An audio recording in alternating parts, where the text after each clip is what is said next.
Bwana Yesu asifiwe sana. Ndugu mpenzi mtazamaji wa Gideon Online TV, heri ya mwaka mpya. Ni mimi Aiton Josefati. Karibu tena katika kipindi cha hadithi ya Yesu Kristo, ambayo katika hadithi siku ya leo tutamwongelea sana Yohana Mbatizaji. Nipende pia kukaribisha katika kanisa letu la Mlima Moria Ministry linalopatikana mtaa wa Maili Sita, Moshi, Kilimanjaro, linaloongozwa na mtumishi wa Mungu Gideon Mamkwe. Hadithi ya Yohana Mbatizaji ni hadithi muhimu sana katika historia ya Yesu Kristo. Kwa sababu huyu Yohana Mbatizaji ndiye yeye aliyeandaa njia ya Yesu, ndiye yeye aliyekuja kumshuhudia Yesu kwamba anakuja nyuma yake ingali alikuwa kabla yake. Na pia alikuwa akiwashauri watu watubu na kuwabatiza.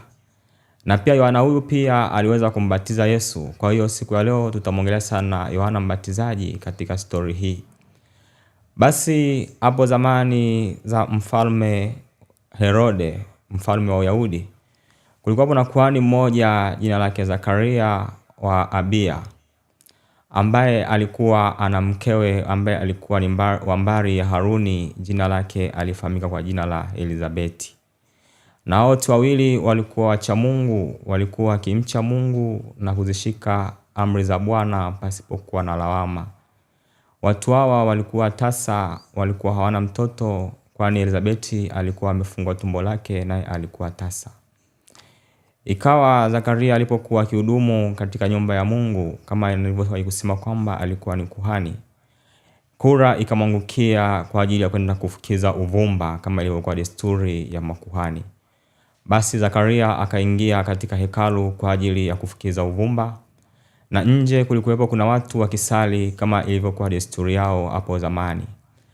Lakini Zakaria alipokuwa kule ndani aliweza kutokewa na malaika, akasimama upande wa kulia wa madhabahu ya kufukizia uvumba. Naye Zakaria alipomwona yule malaika alifadhaika sana. Kwani Zakaria na mkewe Elizabeti walikuwa ni wazee sana, nao pia walikuwa hawana mtoto. Kwa hiyo Zakaria akiwa ndani ya hekalu alipomwona yule malaika alifadhaika na kuwa na hofu kubwa. Lakini malaika wa Mungu akamwambia Zakaria, usiogope, kwani dua yako imesikiwa mbele za Mungu, na mkeo atabeba mimba naye atapata mtoto, nawe mtamwita jina lake Yohana. Lakini Zakaria aliposikia maneno yale, malaika aliendelea kumwambia kwamba na watu wengi watafurahia kuzaliwa kwa mtoto huyo, nawe utakuwa na furaha kubwa na wengi watakuwa na furaha pamoja nawe. Kwa maana mtoto huyu atakuwa mkuu naye atatangulia mbele atakuwa mkuu wa Bwana naye atatangulia mbele ili kuisawazisha njia ya Bwana, ili kuwarejeza watu wa Mungu, watu wa Israeli, ili kuwatakasa watu au kuwabatiza watu na kuwaambia watubu dhambi zao. Kwa hiyo Zakaria alipokuwa katika lile hekalu alikuwa akisikiza maneno yale malaika. Malaika akazidi kumwambia kwamba tazama, mtoto huyu atatangulia na roho ya Elia na nguvu zake. Atatangulia na roho ya Elia na nguvu zake, ili kuigeuza mioyo ya baba iwaelekee watoto na kuatilia wahasi akili za wenye haki. Lakini Zakaria akasema ya kwamba nitajuaje neno hilo, ingawa mimi ni mzee na mke wangu ni mkongwe wa siku nyingi? Basi malaika akamwambia Zakaria, tazama, mimi ni Gabrieli, malaika simamaye karibu na Mungu, nami nimetumwa nikuletee ujumbe huu, kwa kuwa maneno haya yatatimizwa kwa wakati wake. Tazama, nawe utakuwa bubu mpaka jambo hilo litakapotokea, usiweze kusema. Na wale watu waliokuwa wakisali nje ya hekalu walikuwa wakistajabia kwa kuchelewa kwake Zakaria. Lakini baada ya muda Zakaria alitoka katika hekalu, naye alikuwa hawezi kunena. Wale watu walipomwona wakaanza kuhisi kwamba wenda ikawa amepata maono katika hekalu. Lakini alizidi kuashiria akikaa bubu, ndipo wale watu wakajua kwamba Zakaria alipokuwa mle hekaluni alikutana na maono.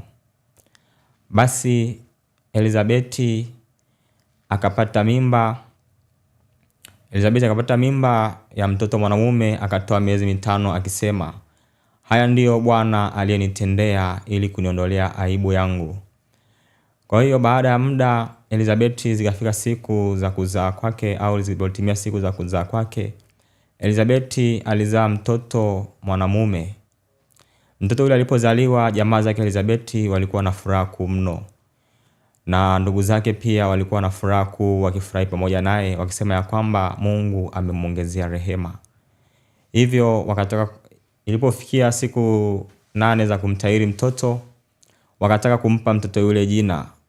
Wakataka kumpa jina la babaye ambaye aliitwa Zakaria. Lakini mama yake akasema la sivyo, bali ataitwa Yohana.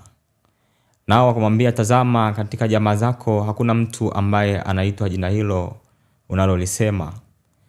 Nao basi ikabidi wamwashirie baba yake ili wajue jina ambalo baba yake atamuita. Wakachukua kibao wakampelekea baba yake Yohana ambaye alifahamika kwa jina la Zakaria, ili wajue mtoto yule ataitwa jina gani. Walipompa kibao na kalamu ya Zakaria, akaandika katika kibao kile Yohana. Watu wote wakastaajabia jina lile, na baada ya kuandika lile jina, Zakaria akapata kuweza kusema na kumsifu Mungu. Na watu wote waliokaa karibu nao walishangaa sana kwa jambo lile, maana Zakaria alianza kusema na kuongea. Wakatangaza habari zile katika nchi zote za Uyahudi, na wengine wakaweka maneno yale mioyoni mwao, wakiwa wakistaajabu kwamba mtoto huyu atakuwa ni mtoto wa namna gani. Basi Yohana Mbatizaji akaendelea kukua, akiongezeka nguvu rohoni, akimtumaini Mungu, akiongezeka nguvu katika roho na hekima na kumcha Mungu. Akakaa majangwani hata kutimia zile siku za kuja kwa Israeli. Ikawa basi katika mwaka wa 15 wa kutawala kwake Kaisaria Tiberio, na Kayafa Anasi alipokuwa akitawala, neno la Mungu likamjia Zakaria akiwepo jangwani. Naye akatoka jangwani na kwenda katika nchi za kando ya Yordani, akaanza kuhubiri habari za toba na msamaha wa dhambi, au toba liletalo ondoleo la dhambi. Akatokea katika nchi zile na kuambia watu kwamba tubuni, kwa maana ufalme wa mbingu umekaribia. Kwa kuwa ndivyo ilivyonenwa hata katika kitabu cha nabii Isaya, akisema kwamba sauti ya mtu aliye nyikani, itengenezeni njia ya Bwana, yanyosheni mapito yake. Kwa hiyo Yohana alikuwa ni sauti ya mtu aliye nyikani. Basi watu wa nchi zote ya Yerusalemu na wa nchi za Uyahudi na kando kando ya Yordani wakawa wakimwendea Yohana, naye alikuwa akiwabatiza, nao wakiudhiungama dhambi zao na kuambia kwamba watubu, kwa maana yuko anayekuja mfalme wa ulimwengu. Akiwa katika mto Yordani akiwabatiza wengi, nao walikuwa wakiudhiungama dhambi zao.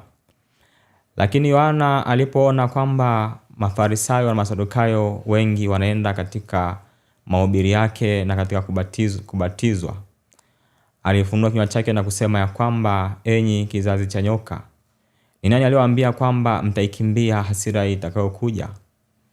Basi zaeni matunda yapasayo toba, kwa maana nawaambia kwamba Mungu aweza kumwinulia Ibrahimu watoto katika mawe haya.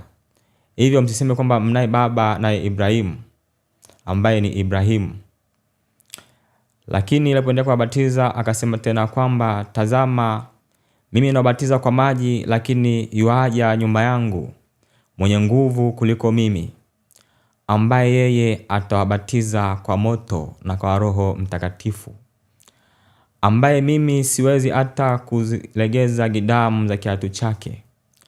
Kwa kuwa yeye pepeo lake lipo mkononi mwake, naye atapepeta na kuusafisha uwanda wake, naye atakusanya ngano ghalani mwake, na hao ambao ni makapi atawatupa katika moto wa milele usiozimika. Basi baada ya kusema hayo, tazama, Yesu akaja Galilaya, naye akahitaji kubatizwa. Ndipo Yohana akataka kumzuia asimbatize, akamwambia, Rabi, tazama, mimi nataka kubatizwa nawe waja kwangu mimi nikubatize. Lakini Yesu akamwambia, yakupasa hivi sasa kuitimiza haki yote. kama ilivyo. Basi Yohana akakubali kumbatiza Yesu. Naye Yohana akambatiza Yesu. Lakini Yesu alipotoka majini, tazama, roho kama ua alitoka juu mbinguni na kushuka juu yake. Kwa maana mbingu zilimfunikia na roho wa Mungu akashuka juu yake. Na Yohana akaona roho kama hua akishuka juu yake. Na sauti ndogo kutoka mbinguni ikisema kwamba, tazama, huyu ni mwanangu mpendwa wangu, ninayependezwa naye. Basi baada hayo wakaendelea kumwendea watu wengi. Yohana akazidi kuwabatiza. Na Yesu baada ya kubatizwa akaendelea na safari yake kwa ajili ya kulihubiri neno la Mungu. Ikawa Yohana alipokuwa katika matembezi yake akapata kusikia habari ya kwamba Herode anatembea na mke wa nduguye ambaye alifahamika kwa jina la Filipo. Basi Yohana akamwendea mfalme Herode na kumwambia kwamba si halali kwako kuwa na mke wa nduguyo. Hivyo Herode akamkamata Yohana, akamfunga minyororo na kuweza kumweka gerezani. Lakini aliogopa kumuua, kwa maana alijua kwamba mtu huyu ni nabii, naye alikuwa akiogopa watu waliokuwa wanafahamu kwamba Yohana ni nabii. Ikatukia basi siku moja ambapo ilikuwa ni sherehe ya kuzaliwa kwa Herode. Binti Herodia akacheza, akamfurahisha Herode. Naye akala kiapo na kusema ya kwamba, niombe kitu chochote, hata nusu ya ufalme wangu nami nitakupa. Basi kijana yule binti Herodia, au mtoto wa Herodia mkewe Filipo ambaye alikuwa akiishi na Herode, akaenda kwa mamaye, huku akichochewa na mamaye, akaenda kumwomba Herode kichwa cha Yohana Mbatizaji katika kombe. Akamwambia, niletee hapa kichwa cha Yohana Mbatizaji katika kombe. Basi Herode alisikitika sana. Lakini kwa sababu ya kiapo kile alichokuwa ameapa na watu walikuwa wamekaa naye kwenye ile karamu, alibidi amtume mtu, naye akaenda akamkata Yohana kichwa mle gerezani. Akaleta kichwa cha Yohana Mbatizaji katika kombe. Alipokileta kichwa kile, binti yule akakichukua na kumpeleka mamaye aliyefahamika kwa jina la Herodia. Baada ya hapo, wanafunzi wake Yohana walipojua kwamba Yohana ameshakufa, walichukua maiti ile na kwenda kuizika. Baada ya hapo wakaenda wakampasha Yesu habari ya kwamba Yohana amekatwa kichwa gerezani. Kwani Yohana naye alikuwa akiishi jangwani akila asali ya mwituni pamoja na nzige. Na mavazi yake yalikuwa ni vazi la ngamia pamoja na mshipi wa ngozi kiunoni mwake. Hivyo mtu huyu alikuwa akitangaza ondoleo la dhambi kwa ajili ya kuinyosha njia ya Bwana, kwa ajili ya kuandaa njia ya Yesu Kristo. Walimwendea wengi wakimuuliza kwamba, je, wewe ndiye Kristo? Lakini yeye alisema, hapana, mimi siye. Wakamuuliza, je, wewe ndiye nabii yule? Naye alikuwa akisema kwamba mimi siye. Lakini akasema, yuaja nyuma yangu ambaye ni Mwokozi wa ulimwengu. Hivyo hadithi ya Yohana itakuwa imeishia hapo, ndugu mpenzi mtazamaji. Ujumbe kwa taifa la sasa au ujumbe kwa dunia sasa. Tunafundishwa kwamba tuweze kuendelea kuhubiri neno la Mungu sawa na wito tuliopewa mbalimbali. Na pia tunafundishwa kwamba tuishi katika wito wetu au katika jukumu letu tunalolifanya hapa duniani. Kama wito wako wewe ulikuwa ni kuhubiri, uendelee kuhubiri. Kama wito wako wewe ni kusoma neno la Mungu na kuhadisia watu waokoke, au ni kuponya, au ni unabii, uendelee kufanya kazi ya wito wako. Kama wito wako wewe ni kuitengeneza njia ya Bwana, kuwa mtu wa kukaa jangwani, uendelee kufanya wito wako. Kwa maana tunaona Yohana alitoka jangwani na kwenda mjini, na ndio alipokuja kufa kwa kukatwa kichwa. Kwani Yohana Mbatizaji alitakiwa kufa kama Elia, maana wanasema kwamba yeye alitangulia kwa roho ya Elia. Kwa hiyo alitakiwa anyakuliwe kama Elia, lakini alikufa kwa sababu ya makosa ya kutokufanya wito wake alioitwa na Mungu, na kufanya majukumu yake na kujihusisha na mambo mengine yasiyomhusu. Hadithi yetu ya leo itaishia hapo, ndugu mpenzi mtazamaji. Endelea kunifuatilia katika Gideon Online TV.